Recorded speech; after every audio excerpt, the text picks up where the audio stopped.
Hello what's up, कैसे हैं आप सब। तो बीवी सर, हम सीए फाइनल और इंटर दोनों की ढेर सारी रिवीजन वीडियोस देते हैं। True. बट बच्चा फाइनल और इंटर तक आएगा कैसे? फाउंडेशन से। एक बात बताऊं, बहुत सारे बच्चे ऐसे हैं जो मैसेज करते हैं कि सर इंटरमीडिएट फाइनल में इतनी सारी रिवीजन लेक्चर है। और एक और बात बता दूं, जहां पहले आपने क्लास कर रखी है लेकिन उसको रिवाइज करना बहुत ज़्यादा ज़रूरी है, और लास्ट के 1 महीने में अगर आप रिवाइज नहीं करते हो तो वो चीज़ें आपको याद नहीं आती है। तो मैंने ये सोचा कि बीबी वर्चुअल है वो आपको इंटरमीडिएट फाइनल के इतने बढ़िया लेक्चर प्रोवाइड करता है, इतने बढ़िया रिवीजन लेक्चर प्रोवाइड करता है, क्यों नहीं सर हम फाउंडेशन के लिए भी रिवीजन लेक्चर प्रोवाइड करते हैं। डेफिनेटली। और इसी मौके पे first of all I would like to invite Zubair sir who will be teaching them accounts. Yes people, तो जैसे सबसे पहला सब्जेक्ट आता है फाउंडेशन में अकाउंट्स, और अकाउंट्स में मैं जुबैर सर के बारे में क्या बताऊं, लास्ट के 12 साल से पढ़ा रहे अकाउंट्स। इंटरमीडिएट वालों को, फाउंडेशन वालों के, इनके जो रिवीजन लेक्चर है ना वो यूट्यूब पे बहुत ज़्यादा फेमस है। तो जून अटेम्प्ट के लिए जो एग्जामिनेशन आ रही है उसके लिए हम लोग ने प्लान करे कि अकाउंट्स का 1 मंथ का रिवीजन हम लोग शुरू करेंगे। उसमें सारे के सारे 15 चैप्टर्स हमारे जो अकाउंट्स हम लोग कवर करेंगे विद न्यू कलर्ड नोट्स, और जिसकी PDF आपको लेक्चर के साथ ही मिल जाएगी। जुबैर सर देखो, अकाउंट्स का तो काम हो गया, लेकिन है ना एक पेपर होता है लॉ, और वो फर्स्ट टाइम बच्चा पढ़ता है, बिकॉज 11th-12th में उसने अकाउंट्स तो पढ़ा रखता हुआ है, लेकिन सर लॉ कौन पढ़ाने वाला है आप बताइए। लॉ हमारी इंडिया की सबसे best faculty Amit Popli sir पढ़ाने वाले, जो कि इसमें आपको सारी चीज़ कवर करनी इंक्लूडिंग केस स्टडीज।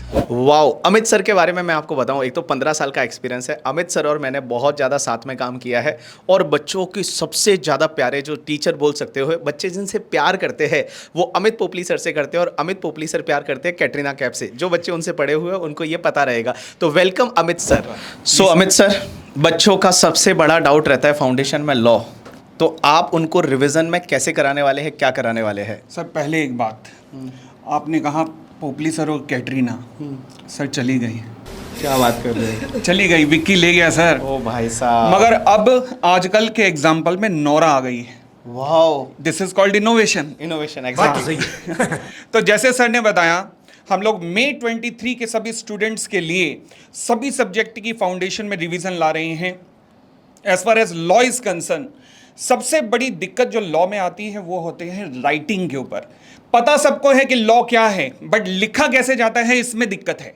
तो इन क्लासेस में हम राइटिंग स्किल पे बहुत जोर देंगे, और हम केस स्टडी कैसे सॉल्व करते हैं इस पे बहुत जोर देंगे। सर देखो, अकाउंट्स का काम हो गया, लॉ आप पढ़ाने वाले हैं, एंड उसके साथ में सर मैथमेटिक्स। और ये पेपर ऐसा लगता है मुझे कि सबसे ज़्यादा बच्चों को तंग करता है, क्योंकि एक तो MCQs बेस्ड पेपर है और उसमें बच्चों को फटाफट करना पड़ता है, ट्रिक आनी चाहिए।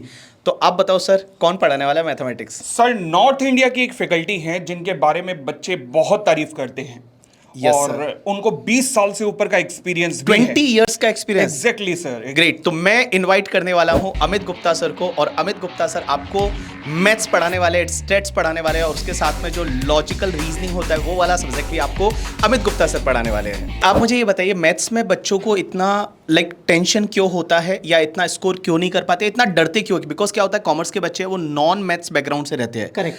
तो आप उनको क्या ऐसा रिवीजन बैच में कराने वाले हो जिससे कि वो अच्छा स्कोर कर पाए, और इस जून एग्जाम में फटाफट फाउंडेशन क्लियर करके इंटरमीडिएट में आ पाए? सर देखिए, जो मैथ्स का पेपर है हमारा, उसमें बड़े सारे चैलेंजेस होते हैं।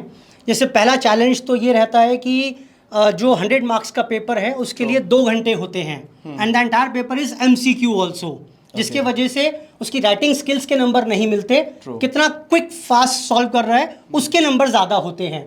तो यहाँ पर जो हम काम करेंगे बच्चे के ऊपर, आइदर फ्रॉम नॉन मैथ्स और फ्रॉम मैथ्स बैकग्राउंड, हम ये काम करेंगे स्पेशली इस पर कि बच्चा quick revision quick question solve कर पाए, फटाफट से क्वेश्चन सॉल्व कर पाए। और जो मेन चैलेंज होता है वो ये रहता है, बच्चा पेपर पूरा भी अटेम्प्ट नहीं कर पाता, तो हम उसके ऊपर भी पूरा काम करेंगे, जिसमें RTP भी कवर करेंगे, हम पास्ट ईयर पेपर्स भी सारे कवर करेंगे अलॉन्ग विद प्रैक्टिस क्वेश्चंस। सो कुल मिला के आपको बिल्कुल टेंशन नहीं लेना है, जितनी कैलकुलेटर पे ट्रिक होती है, क्योंकि speed is matters. Exactly, class में exactly. आप जो कर रहे हो उसके साथ में एग्जाम में पेपर कंप्लीट होना चाहिए, तो ये आपका हो जाएगा, बिल्कुल भी टेंशन लेने की जरूरत नहीं है। सो जैसे आपका अकाउंट का टेंशन है वो रिजॉल्व हो गया, उसके साथ लॉ मैथ्स भी हो गया। अब आता है इकोनॉमिक्स पेपर। आपको लग रहा होगा इकोनॉमिक्स कौन पढ़ाने वाले हैं? इकोनॉमिक्स पढ़ाने वाले यंग डायनामिक एक फैकल्टी है, शुभम अग्रवाल सर। और शुभम अग्रवाल सर की मैं अगर बैकग्राउंड या उनकी स्टडी के बारे में बताऊं तो मेरे को भी कहीं कहीं शौक लगता है कि बंदा इतनी सारी चीज़ें कैसे कर सकता है। He is a chartered accountant, CA में रैंक कर रहे हैं। उसके बाद एक्चुअली जो एग्जाम होता है उसके 9 लेवल उनके ऑलरेडी क्लियर है। उनका एडमिशन IIM में हुआ था। इतना रिच उनका बैकग्राउंड है स्टडी को लेकर। इकोनॉमिक्स है वो आपका इशू है वो रिजॉल्व करा देंगे शुभम अग्रवाल सर। तो शुभम सर, जैसे अपन ने फैकल्टी के बारे में बताया बीबी वर्चुअल में ये लोग फाउंडेशन में पढ़ाने वाले हैं, लेकिन सर आप और हम क्या करने वाले हैं? सर आई फील हमको वो करना चाहिए जो हमको सबसे अच्छे से आता है, वो है मेंटरिंग। मेंटरिंग सर आपको तो बहुत अच्छे से आता है। मैं सर के बारे में आपको बताना चाहूँगा। सर SRCC में पढ़े हैं दिल्ली से, और SRCC में लोगों का एडमिशन होना एक बहुत बड़ा सपना होता है। उसके साथ साथ में सर ऑल इंडिया रैंक कर रहे हैं इंटरमीडिएट में और फाइनल में, और वो भी फाइनल में सिंगल डिजिट रैंक है वो सर की आई है। तो एक बात बताओ, इनसे ज़्यादा अच्छे से कोई भी मेंटरिंग नहीं करा सकता, और मेंटरिंग है वो सर कराने वाले हैं। और जो मेरा एक्सपीरियंस रहा है टीचिंग में इतने सालों का, मैं आपको मेंटरिंग कराने वाला हूँ कि फाउंडेशन कैसे क्लियर करना है और कैसे फटाफट है वो आने वाले 4 साल के अंदर अंदर आपको CA कंप्लीट करना है। सो डरने की क्या है बात, जब हम सब हैं आपके साथ। और हाँ, टेंशन लेके कभी किसी का कोई भला नहीं हुआ, तो खुशी से पढ़ेंगे तभी आगे बढ़ेंगे।